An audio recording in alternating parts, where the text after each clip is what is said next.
All right, this is going to be for one a day 5. We're going to work through most of the examples uh, in this video. Okay. All right. So the first example, and I think the first example is about an alligator, and I think I already did a video on that one. So we're going to jump down to example 1a. In this example, it says the population of rats, P of t, satisfies the logistics equation if there are initially 17 rats and there are initially 12 birds and 3 deaths per month. What is the limiting population, and how long will it take to reach 90% of the limiting population? Make a plot of the rat population as a function of time. All right, so we know that dp dt satisfies the logistics equation, ap minus bp squared is our starting point. They gave us some information, and we're going to transform this or use this information to write out the values specifically for n and answer. So if you haven't already solved for the logistics equation in general, you may find that that particular solution form is helpful. And though it's algebraically a little bit challenging, it will definitely help to simplify the calculations that you'll see here. Okay, so let's dive into it. So what do we know? We know that the birth rates B0 are equal to 12 births per month, which is equal to A P0, and P0 we know was I think 17. Yeah, 17 rats was the initial population. So, and we know that D0 is equal to, I think it was 3 birds. That's going to be equal to P0 squared. Okay, and then we know that P0, which corresponds to when P of time equals 0, is equal to 17. All right, so this whole thing implies that A is equal to 12 over 17, B is equal to 3 over 17 squared. And this then together tells me that A is equal to B and M is equal to A over B, which is equal to what, 12 over 17 times 17 squared over 3. That cancels up to the 4, so 4 times 17 is 68. Okay. And B is equal to 3 over 17 squared. All right. So utilizing the form of the logistics equation, we also know that dP dt is equal to K times P M minus P. So that then tells us that our P0 equal P0, which is equal to 17. Okay, so this is the restatement of the problem, which is K is 3 over 17 squared, P 68 minus P. Okay, so this would be the differential equation that we would need to solve. It is separable, so you would divide both sides by this, partial fractions, integrate, use the initial conditions, and solving that. If you've used problem 3 or solved problem 3, you should find that your solution in general looks like this. So it's going to be n times p naught over p naught plus m minus p naught e to the negative k m t. Okay, and so that's very nice because the limiting population, so also note the limiting population is taking the limit of this as it goes to infinity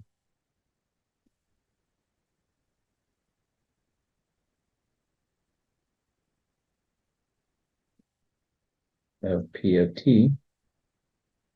If we take the limit as that goes to infinity, you're going to get that this is equal to m p naught over p naught plus 0, which is really just equal to m. Okay, so that's the limiting population. That's the population that the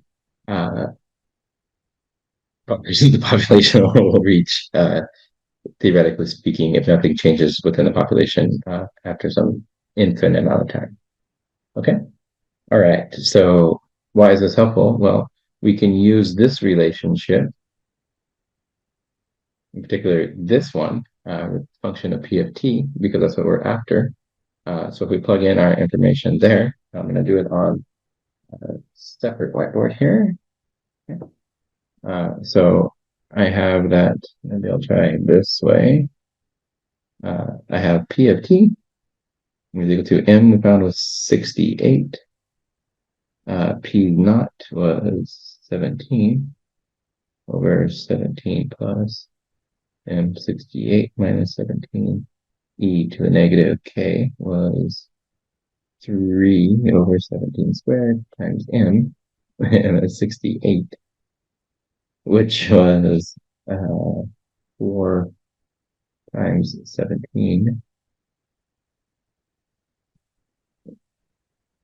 Well, it's 4 times 17, which is, reduce one of those, so it's going to give me negative 12 over 17 times t. Okay, so this is 4 times, this simplifies to 12 over 17 t. Just for the sake of our problem. Now, what are we looking for? We're looking for when is the population t of 95%? The 95% or 90%? 90%, not 95. 0.9. Yeah, so when is it 90% of the population? So that's going to be equal to 0.9 times 68, since that is the limiting capacity, right? So the carrying capacity, if you will, the limiting population is m. M was 68, so 0.9 of m is going to give us like 61.2. So now that we know that we need to solve for the time when P gets to 61.2. So we have 61.2 is equal to, that's the population. That's going to equal 68 times 17 over 17 plus 68 minus 17, e to the negative 12 over 17.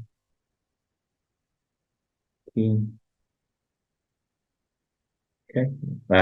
So just really algebra, what I'm going to do is take this product and divide and then reciprocate, so I'll flip it over. We'll do that in steps, so it's not too crazy. Or another way of thinking about it is I'm going to take this and put it over here and put this down there.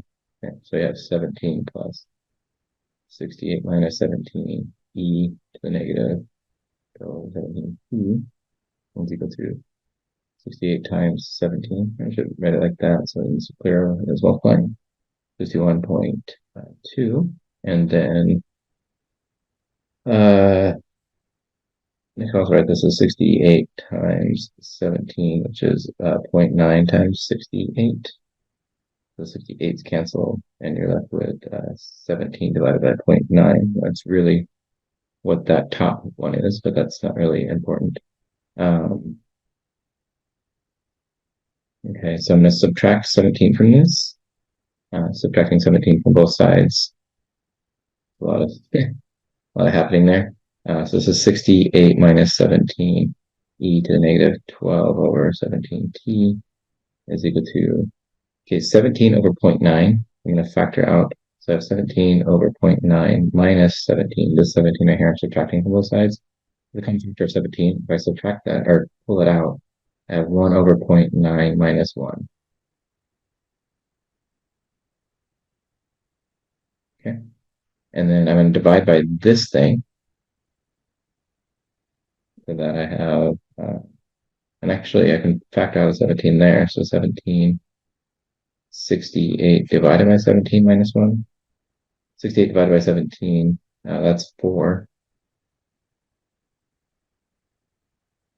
So e to the negative 12 over 17 t. Sorry if this is a little convoluted. I'm just trying to make the arithmetic easier. 9/10 is 10 over 9, so the reciprocal of that would be 10 over 9 minus 1. I have a 17 factor. I could cancel out from both of those. And 17 goes into 68 4 times. This is 4 minus 3. So 4 minus 1, which is 3. So I'm divide both sides by 3.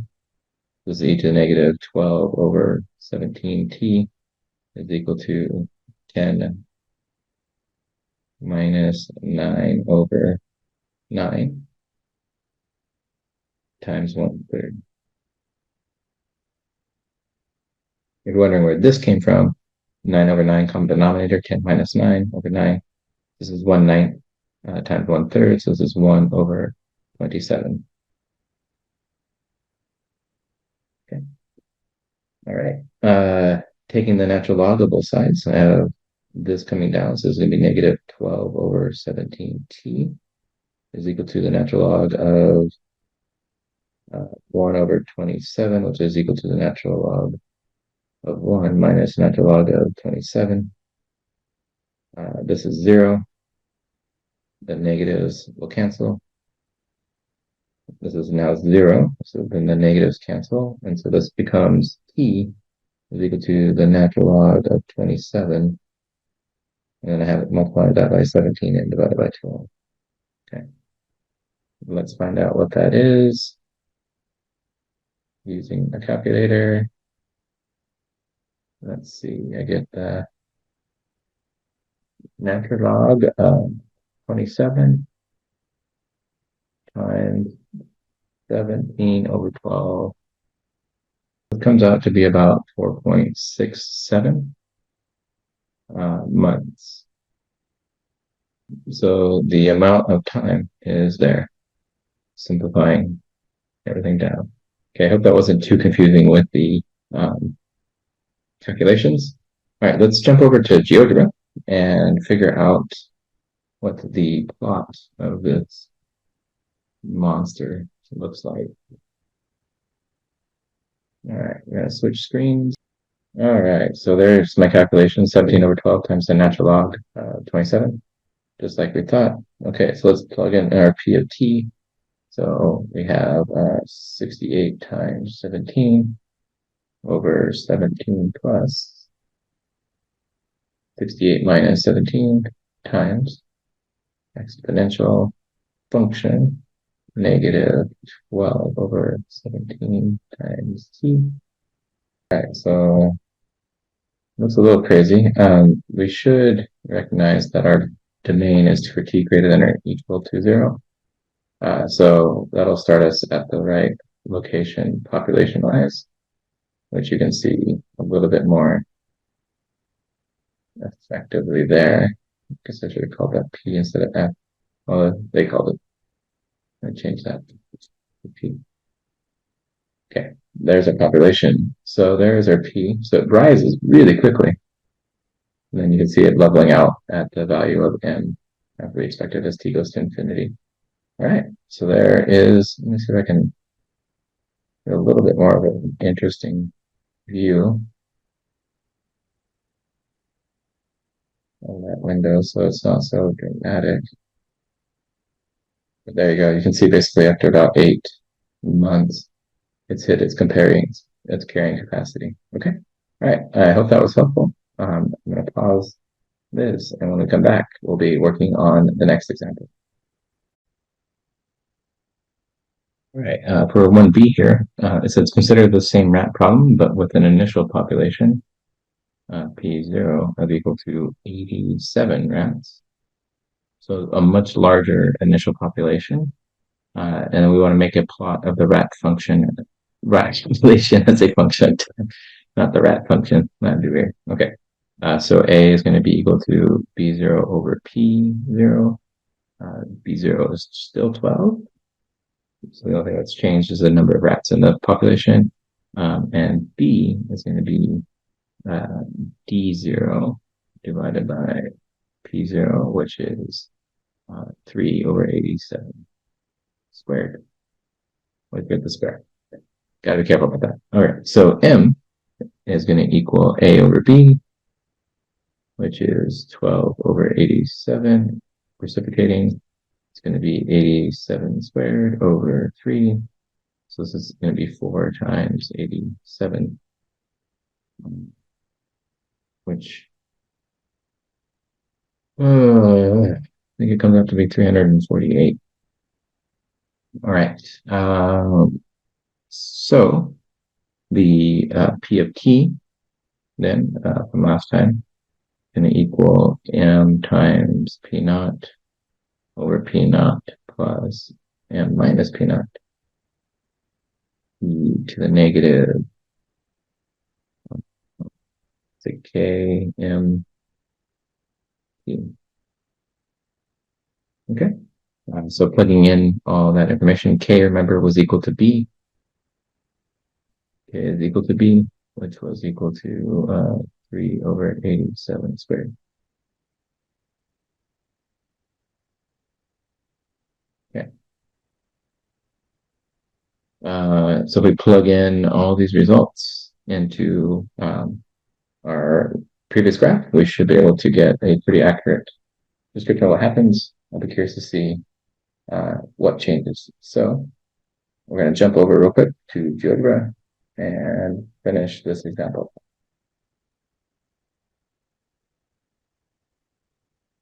Okay, so here is our same thing as before. Except for now I gotta input a new function. So I should have just done generically. Okay, yes.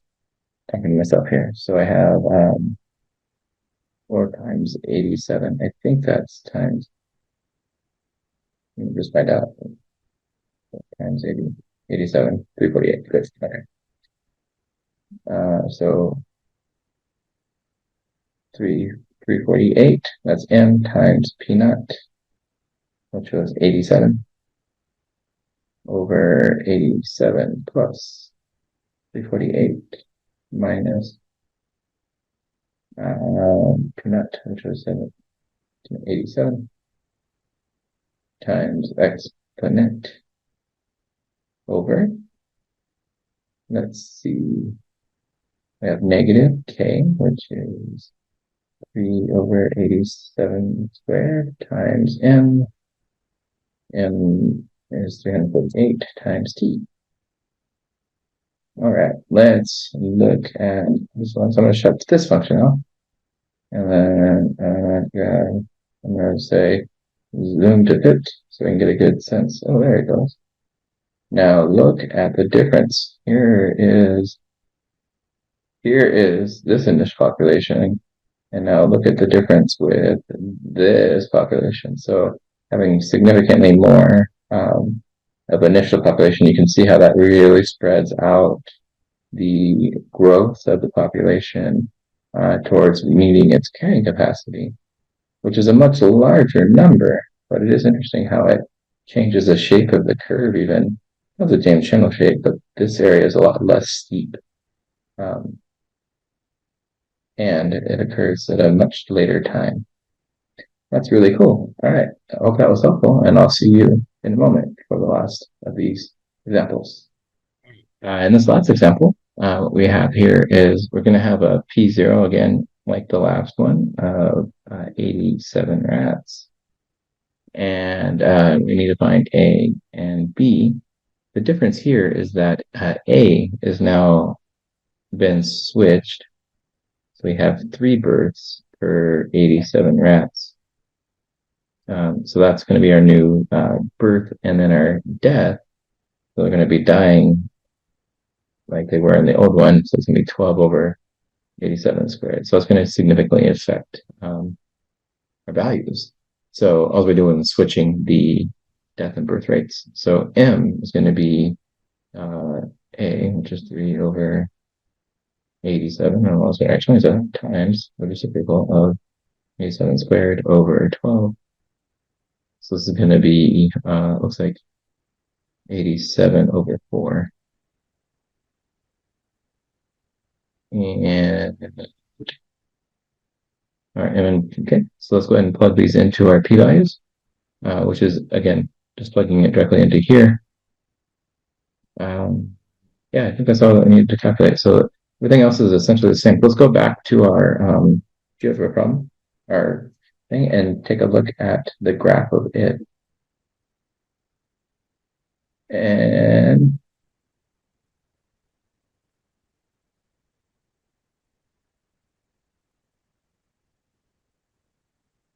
okay, so we have here 84, no, 87 divided by 4, that's m times 87, that's our p. And we have 87 plus m, 87 divided by 4 minus 87 times, and then we have exponential negative k, which is b, which is 3 over 87 squared, times n, which is 87 over 4 times t. All right, and now there that is. Let's see. We zoom to fit that graph. Boy, if you zoom out, there, there it is. So this one, oh, and this one I should also recognize that these are greater than 0 and greater, t is greater than 0. Okay. So we plug in the other three. You can kind of see how the three functions relate to each other. So this one has a very slow decay, but it's definitely going to limiting value of a population. So the good news is that it's not 0, but it is regressing to a lower population than its initial value. Likewise, it's much lower descent than either of the two growing functions. So that's really interesting to see. Hope that was helpful, going over each of these three examples, and I will see you in the next video.